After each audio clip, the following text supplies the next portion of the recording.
તો નમસ્કાર ગુજરાત, સ્વાગત છે ફરી એકવાર આપનો આજના તાજા નવા હવામાન સમાચારની અંદર। ગુજરાત રાજ્યના હવામાનમાં આજે ફરી એક મોટા નવા સમાચાર આવી રહ્યા છે। બદલાવ લગાતાર યથાવત જોવા મળી રહ્યા છે। ગરમીથી લોકો કંટાળ્યા, પરંતુ અંબાલાલે હવે વરસાદની ઓફિશિયલી નવી તારીખો જાહેર કરી દીધી છે।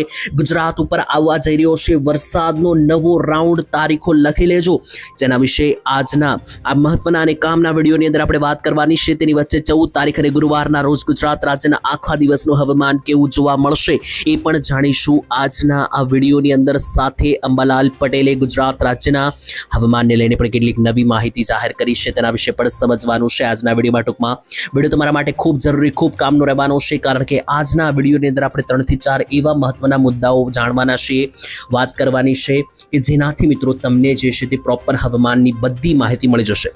તો જોઈએ કે કયા કયા મુદ્દાઓ વિશે વાત કરવાની છે આજના આપણે આ વિડીયોની અંદર। જેમાં પહેલા નંબરે હું તમને માહિતી આપવાનો છું તો અંબાલાલ પટેલે નવી આગાહી જાહેર કરી દીધી છે, નવી વરસાદની તારીખો જાહેર કરી દીધી છે। તો કઈ તારીખે કેટલો વરસાદ ગુજરાતમાં આવી શકે જાણીશું, સમજીશું।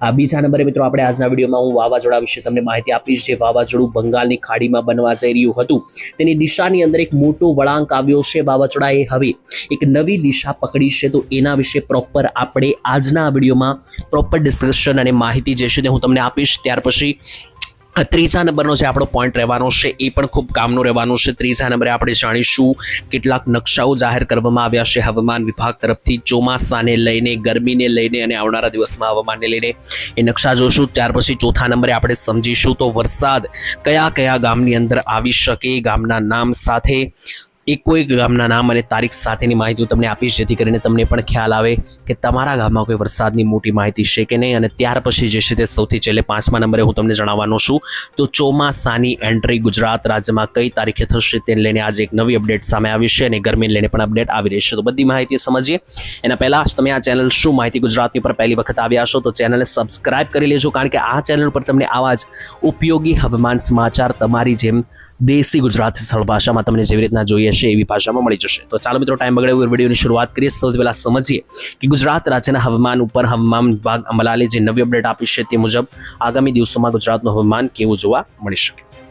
તો મિત્રો, અંબાલાલ પટેલે જે નવી આગાહી વ્યક્ત કરી છે તે મુજબ તારીખો સાથેની આગાહી સામે આવી રહી છે। ત્યારે ગુજરાત રાજ્યમાં અત્યારે જે છે તે લોકો ગરમીથી ખૂબ કંટાળ્યા છે, ગુજરાતમાં લોકો ગરમીથી ત્રસ્ત થઈ ચૂક્યા છે। ત્યારે ગરમીથી હવે રાહત મળવાની છે, કારણ કે અંબાલાલ પટેલે હવામાન વિભાગની પણ આગાહી છે, અને અંબાલાલ પટેલે જે તારીખ જાહેર કરી છે તે મુજબ અંબાલાલે મિત્રો જણાવ્યું છે કે ગુજરાત રાજ્યમાં ફરી એકવાર પ્રી મોન્સૂન એક્ટિવિટીના ભાગરૂપે વરસાદનો રાઉન્ડ આવી શકે 18 તારીખથી।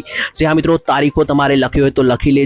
અંબાલાલ પટેલે જે નવી આગાહી આપી છે તે મુજબ ગુજરાત રાજ્ય નજીક વરસાદી સિસ્ટમો જોવા મળી શકે, અને ગુજરાતમાં 18 થી લઈને 23 તારીખ સુધી ગુજરાત રાજ્યની અંદર મધ્યમથી ભારે માવઠાઓ જોવા મળી શકે, ગાજવીજ સાથેનો વરસાદ પ્રી મોન્સૂન એક્ટિવિટીના ભાગે તમને જોવા મળી શકે। તો આ તારીખો દરમિયાન ગુજરાતની અંદર પ્રી મોન્સૂન એક્ટિવિટી એટલે કે ચોમાસા પહેલાનો જે વરસાદ હોય છે એની શરૂઆત થઈ શકે 18 થી 23 તારીખ, કારણ કે આનું એક મુખ્ય કારણ એ છે કે બંગાળની ખાડીમાં અત્યારે ભયંકર સિસ્ટમો બની ગઈ છે। એ સિસ્ટમો પણ હું તમને આ વિડીયોમાં આગળ સમજાવવાનો છું, પ્રોપર આખી સિસ્ટમ તમને સમજાઈ જશે। પરંતુ એ સિસ્ટમ સમજાવું એને પહેલા અહીંયા લાઈવ પર તમે જોઈ શકો કે આ બંગાળની ખાડીમાં ભયંકર આજે લાલ કાળા ડિબાંગ વાદળો આવી ગયા છે। આ બધા વાદળો ઉપર તરફ ચડી રહ્યા છે, અને એ જ કારણ છે કે 18 તારીખ આસપાસ ગુજરાત રાજ્યમાં ભારે માવઠાનો રાઉન્ડ જોવા મળશે, અને અંબાલાલે 18 થી 23 તારીખ જાહેર પણ કરી દીધી છે। આ તારીખો દરમિયાન ગુજરાતની અંદર ભારેથી અતિ ભારે માવઠા પડી શકે, જેમાં ખાસ અંબાલાલે જે ઉલ્લેખ કર્યો છે એ કર્યો છે સૌરાષ્ટ્રનો, દક્ષિણ ગુજરાતનો અને મધ્ય ગુજરાતના ભાગોમાં। આ બધા ભાગોની અંદર એક ધમાકેદાર ભારે માવઠા જે છે તે તમને જોવા મળી શકે। તો આ તારીખો સાથેની આગાહી થઈ ગઈ। બીજા નંબરે હવે સમજીએ કે જે વાવાઝોડું આવી રહ્યું હતું ગુજરાત રાજ્યને બંગાળની ખાડી નજીક, જેને નામ પણ આપવામાં આવ્યું હતું અર્નબ વાવાઝોડું, અર્નબ વાવાઝોડાને લઈને શું અત્યારે હાલની સ્થિતિ છે, કઈ દિશા તરફે વળી ગયું છે, અને હવે આગામી દિવસોમાં હવે કોઈ નવા વાવાઝોડાનો ખતરો છે કે નહીં તેના વિશે સમજીએ। તો મિત્રો, અર્નબ નામનું જે વાવાઝોડું છે 13-14 તારીખ દરમિયાન અહીંયા બનતું જોવા મળી રહ્યું હતું ગઈકાલ સુધી, પરંતુ અત્યારે અચાનક એ વાવાઝોડાની દિશા પરિવર્તન થઈ ગઈ છે, દિશામાં એક મોટો નવો બદલાવ આવી ગયો છે। જોઈ લો, 14 તારીખ અને 15 તારીખ આસપાસ મિત્રો આજે ચક્રવાતી સિસ્ટમ બની રહી હતી હિન્દ મહાસાગરમાં, એ બંગાળની ખાડીની અંદર બનીને જે છે તે લો પ્રેશરમાં ફેરવાઈ રહી છે, એટલે કે સિસ્ટમ નબળી પડી રહેશે। અને બીજા નંબરે આજે વાવાઝોડું અર્નબ આવવાનું હતું એનો અત્યાર સુધીનો જે રૂટ હતો એ કઈ રીતનો હતો એ હું તમને સમજાવી દઉં. તો અહીંયા મિત્રો જે છે તે આખું વાવાઝોડું તમને સરળતાથી સમજાઈ જશે. પહેલા મિત્રો વાવાઝોડાનો જે આખો રૂટ હતો એ અનુસાર વાવાઝોડું અહીંયા હિન્દ મહાસાગરમાં બનતું દેખાઈ રહ્યું હતું અને ત્યાર પછી એ વાવાઝોડું આ રીતનું આગળ વધીને અહીંયા બંગાળની ખાડીની અંદર આવતું જોવા મળી રહ્યું હતું અને બંગાળની ખાડીની અંદર 17-18 તારીખ સુધી અહીંયા જોવા મળી રહ્યું હતું વાવાઝોડું. ત્યાર પછી આ રીતનું આગળ વધીને અરબ સાગરમાં આ વાવાઝોડું આવતું જોવા મળી રહ્યું હતું 20 તારીખ સુધીમાં. પરંતુ હવે આ દિશા આખી બદલાઈ ગઈ છે. વાવાઝોડું અરબ સાગરમાં જો આવવાનું હતું જે તારીખ અનુસાર 17-18 તારીખ અનુસાર જો એ આવ્યું હોત તો ગુજરાતને વધારે અસર થવાની હતી, પરંતુ હવે જે વાવાઝોડાએ દિશા બદલી છે તે અનુસાર આ વાવાઝોડું અહીંયા બંગાળની ખાડીમાં પહોંચે ત્યાર પછી લો પ્રેશરમાં ફેરવાઈ જઈ રહ્યું છે, એટલે કે આખું વાવાઝોડું નબળું પડીને એક ભારે વરસાદની સિસ્ટમ બનાવી રહ્યું છે. આને કારણે ગુજરાતમાં ઓછી અસર થશે અને હવે વાવાઝોડું કોઈ બનવાની સંભાવના નથી. જોઈ લો 16-17 તારીખ સુધી પણ તમે જોશો તો કોઈ મોટું ચક્રવાત બંગાળની ખાડી કે અરબ સાગરમાં બનતું જોવા નથી મળ્યું. તો એનો મતલબ જે વાવાઝોડું આવ્યું હતું તેની દિશા પરિવર્તન થઈ ગઈ છે અને હવે બીજી દિશા તરફ જતું રહ્યું છે. એટલે 20 તારીખ સુધીમાં તો હમણાં આસપાસ પણ કોઈ મોટું વાવાઝોડું દેખાઈ રહ્યું નથી. બાકી મિત્રો આ આજની તારીખ પ્રમાણેની માહિતી છે, એટલે કે 14 તારીખ અને ગુરુવારે દરમિયાન ગુરુવાર સુધીમાં જે કંઈ નવી અપડેટ આવી રહી છે વાવાઝોડા લઈને એ છે. બાકી આ વાવાઝોડા જે હોય છે મિત્રો ગમે ત્યારે કોઈ પણ દિશા બદલી શકે અને ગમે ત્યારે કોઈ પણ દિશા ફેરવી પણ શકે. તો અત્યારે હાલની પરિસ્થિતિ મુજબની જે દિશા છે મેં તમને સમજાવી આ વિડીયોમાં. બાકી આવતીકાલ સુધીમાં જો કોઈ નવી દિશા પકડશે વાવાઝોડું અથવા કોઈ નવો ટર્ન મારશે, વળાંક લેશે તો એની પ્રમાણે માહિતી આવતીકાલે હું તમને જણાવી દઈશ. તો એની માટે ચેનલ સાથે સબસ્ક્રાઇબ કરીને જોડાયેલા રહેજો, તો જ તમને દરરોજની માહિતી દરરોજ મળતી રહેશે. તો ચાલો હવે વાવાઝોડાથી આગળ વધીએ અને સમજીએ તો કેટલાક નકશા, કેટલાક ફોટાઓ જે છે તે હવામાન વિભાગ તરફથી જાહેર કરવામાં આવ્યા છે. એ ફોટાઓ સમજીએ તો જોઈ લો મિત્રો, આ બધા ફોટાઓ જે છે તે જાહેર કરવામાં આવ્યા છે. તેની આધારે ગુજરાતમાં આગામી દિવસો કેવા જોવા મળશે સમજીએ. તો એક તો પહેલા તો ગુજરાતમાં લોકો ગરમીથી એક પ્રકારે કંટાળી ચૂક્યા છે, ત્રાહિમામ પોકારી રહ્યા છે. તો એવા લોકો માટે એક રાહતના સમાચાર કે આજે છેલ્લો દિવસ છે ગરમીનો. જી હા દર્શક મિત્રો, 14 તારીખ અને ગુરુવારનો જે દિવસ છે એ તમારી માટે છેલ્લો દિવસ બનશે ગરમીનો, કારણ કે આની પછી હવે એક મોટો રાહત ભર્યો રાઉન્ડ જોવા મળવાનો છે ઠંડકનો. કારણ કે જોઈ લો હવામાન વિભાગે આજે નકશો બહાર પાડ્યો છે, એ બહાર પાડ્યો છે 13 તારીખથી લઈને 19 તારીખ સુધીનો, એટલે કે દરરોજ કેવું વાતાવરણ જોવા મળશે એનો આ નકશો, જેમાં જોઈ લો 13, 14, 15, 16, 17, 18 અને 19 તારીખ દરમિયાન ક્યાં કેટલું ટેમ્પરેચર જોવા મળશે એનો નકશો છે. તો જેટલા પણ આ લીલા કલરના નકશા છે તે મુજબ ગુજરાતમાં ઠંડી જોવા મળશે, ઠંડક જોવા મળશે, પરંતુ ઉપરનો જે આ કલરવાળો નકશો છે એ તમને થોડો ગરમી આપી શકે, એટલે કે 14 તારીખનો નકશો. બસ 14 તારીખ છેલ્લી તારીખ છે કે જેમાં તમને ગરમીમાં અહેસાસ થશે, એટલે કે આજે 4-5 દિવસથી જે ગરમી ખૂબ વધી રહી છે એનો આજે છેલ્લો દિવસ બની શકે 14 તારીખનો. કારણ કે આજે 14 તારીખની અંદર ઓરેન્જ એલર્ટ કયા ભાગોમાં ગરમીનું છે. તો 14 તારીખ અને ગુરુવારના રોજ કચ્છ અને સુરેન્દ્રનગરમાં સૌથી વધારે ગરમીનું ઓરેન્જ એલર્ટ દર્શાવવામાં આવ્યું છે. આ ભાગોમાં 45 ડિગ્રી ટેમ્પરેચર વટી શકે. બીજા નંબરે અમરેલી, રાજકોટ, દેવભૂમિ દ્વારકા, બોટાદ, અમદાવાદ, ગાંધીનગર, વડોદરા અને ઉપર મિત્રો જોઈએ તો પાટણ અને બનાસકાંઠા આ જિલ્લામાં પણ ગરમીનું હાઈ એલર્ટ સૂચવી દેવામાં આવ્યું છે. તો જો તમે આ જિલ્લાઓમાં રહો છો તો ત્યાં પણ ભયંકર ગરમી માટે તૈયાર રહેજો. બાકી 15 તારીખથી જોશો તો આખો નકશો ગ્રીન, એટલે કે કોઈ પછી મિત્રો ગરમી વધારે નથી રહેવાની. તો જોશો તો 15 થી 19 તારીખ સુધીના નકશા અનુસાર ગુજરાતમાં કોઈ વધારે ગરમીનો ખતરો નથી.